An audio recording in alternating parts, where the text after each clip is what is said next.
latest update coming from Ukraine. It is day 36 of Russia's invasion of Ukraine. My colleague Deepak has been bringing to us the updates from the ground. He's joining us live this evening. Deepak, good evening.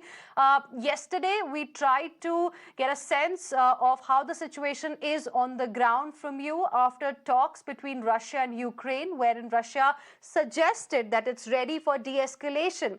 How is the situation on the ground today? Where are you right now? Could you just show us around what's happening?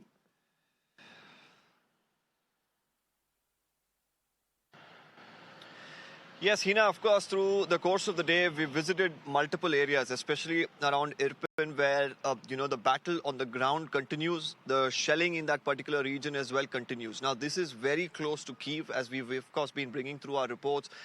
It's very important for Ukraine at this point in time to control that particular area, because if the Russian forces move beyond Irpin, and that would indicate that they are in the capital of Ukraine, Kyiv. That's where we are at this point in time. And, the Ukraine military, of course, has been suggesting that they have got almost 80 to 90% control at this point in time of the Irpin area, where, of course, for the last 3 weeks, there has been consistent, confrontation that has been happening between the two forces. And they're saying right now it's just a sanitization process where they believe a few Ukrainian soldiers are still hiding, and, they'll have to figure out how to really, either get identify where they are and get hold of them, and or there could be another fierce gun battle that could ensue there.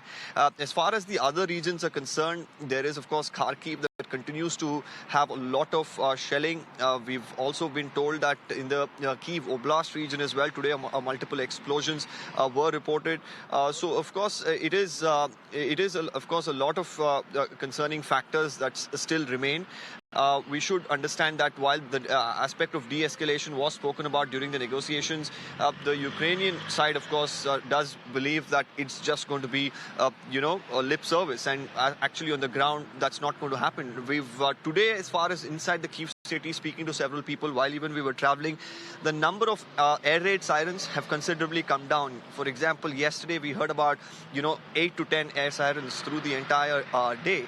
But today, just about 2 that would indicate especially air activity around the Kyiv region has considerably reduced. Now, does this mean that the Russian forces have actually, gone back as they've promised, or is it just a regrouping activity preparing for yet another bigger assault? That's the question that still remains. Well, absolutely. Thank you very much, Deepak, for the moment for joining us with all of those details. And we will, of course, be coming back to you for more on this particular story.